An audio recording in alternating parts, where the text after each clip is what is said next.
눈먼 자들의 도시 주제 사람하고 지음.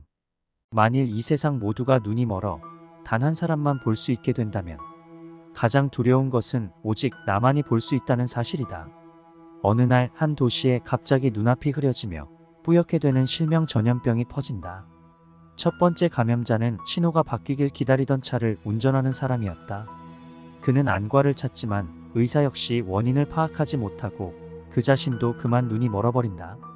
이 전염병은 사회 전체로 퍼져나가고 눈먼 자들 사이에 폭동, 식량 약탈 등 온갖 범죄가 만연하는데 마침내 파란불이 켜졌고 차들은 활기차게 움직이기 시작했다. 그러나 모든 차가 똑같이 빨리 출발하지는 못했다는 것이 금방 분명해졌다. 중간 차선의 선두에 있는 차가 멈춰 있었다. 뒤쪽에 늘어선 차들은 미친 듯이 경적을 울려대고 있다. 뒤쪽의 운전자들 가운데 일부는 벌써 차에서 내려 멈춰 선 차를 교통 흐름에 방해되지 않는 장소로 밀고 갈 태세다. 그들은 닫힌 창문을 사납게 두드려댄다. 안에 있던 남자는 소리가 나는 쪽으로 고개를 돌린다. 처음에는 이쪽으로 이어 저쪽으로 뭐라고 소리치고 있는 것이 분명하다. 입의 움직임으로 보건대 어떤 말을 되풀이하고 있는 것 같다. 한마디가 아니라 세 마디다. 누가 마침내 문을 열었을 때 그 말은 확인된다. 눈이 안 보여. 눈이 안 보여. 눈이 안 보여. 남자는 절망감에 젖어 되풀이에 소리쳤고 사람들은 그가 차에서 내릴 수 있도록 도와주었다. 눈이 먼 남자는 애원했다. 누가 날 좀 집으로 데려다 주세요. 신경이 문제라고 말했던 여자는 구급차를 불러 그 불쌍한 남자를 병원으로 데리고 가야 한다고 이야기했다. 그러나 눈이 먼 남자는 들으려 하지 않았다. 필요 없습니다. 누가 우리 집 앞까지 데려다 주면 됩니다. 아주 가까운 곳이에요. 주제 사람하고의 작품 깊은 곳에는 신을 믿는 사람들의 조롱과 비판이 담겨 있습니다. 앞에 소개했던 수도원의 비망록이나 예수복음을 봐도 알 수 있을 것입니다. 다만 주제 사람하고는 종교에 대한 부정적인 면을 지적하는 것이 아니라 과도한 신앙심을 꼬집는 것입니다. 과유불급이라는 말처럼 무엇이든 정도가 지나치면 문제가 되기 마련입니다. 눈먼 사람은 그런 뜻이 담겨 있습니다. 맹신과 맹인에서 맹은 소경, 즉 눈먼이라는 의미입니다. 눈이 먼 남자는 의사를 편하게 해주려고 눈을 크게 떴다. 그러나 의사는 남자의 팔을 잡고 스캐너 뒤에 앉혔다. 상상력이 풍부한 사람이라면 그 스캐너를 새로운 양식의 고해소라고 생각할지도 모르겠다. 이 고해소에서는 눈이 말을 대신하며 고해 신부는 눈을 통해 죄인의 영혼을 곧바로 들여다보게 된다. 의사와 오래같이 살다 보면 의사의 아내도 의학에 대해 약간은 알게 된다. 이 의사의 아내 역시 모든 면에서 남편과 매우 가까웠기 때문에 실명은 유행병처럼 전염에 의해 퍼지는 것이 아니며 실명은 눈이 먼 사람이 눈이 멀지 않은 사람을 본다고 해서 옮을 수 있는 것이 아니며 실명은 어떤 사람과 그 사람이 가지고 태어난 눈 사이의 사적인 문제라는 것 정도는 알고 있었다. 위원회는 빠르고 능률적으로 행동했다. 밤이 되기 전에 눈이 먼 것으로 알려진 모든 사람을 데려올 수 있었다. 복균자로 여겨지는 사람도 상당수 데려올 수 있었다.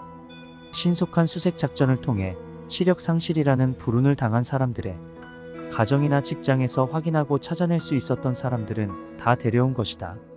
텅 빈 정신병원에 가장 먼저 도착한 사람은 의사와 그의 아내였다. 순간 그녀는 자신이 미쳤거나 아니면 현기증 때문에 머리가 붕 떠 환각을 보고 있는 것이라고 생각했다. 눈앞에 보이는 것이 사실이라고 믿어지지 않았다. 십자가에 못이 박힌 남자는 하얀 붕대로 눈을 가리고 있었다. 그의 옆에는 여자가 있었는데 그녀는 심장에 7개의 칼이 꽂혀 있었고 눈에는 역시 하얀 붕대가 덮여 있었다. 그런 식으로 눈을 가린 것은 두 사람만이 아니었다. 성당에 있는 모든 성상들이 다 눈을 가리고 있었다. 조각의 눈에는 하얀 천을 묶어 놓았고 그림의 눈에는 하얀 물감으로 두텁게 붓칠을 해놓았다. 어떤 여자는 딸에게 읽기를 가르치고 있었는데 둘 다 눈을 가리고 있었다. 또 한 남자의 몸에는 많은 화살이 박혀 있었는데 그도 눈을 가리고 있었다. 불이 켜진 등을 들고 있는 여자도 눈을 가리고 있었다. 손과 발과 가슴에 상처가 있는 남자도 눈을 가리고 있었다. 사자와 함께 있는 남자는 사자와 남자 둘 다 눈을 가리고 있었다.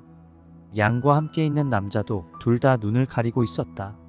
독수리와 함께 있는 남자도 둘 다 눈을 가리고 있었다.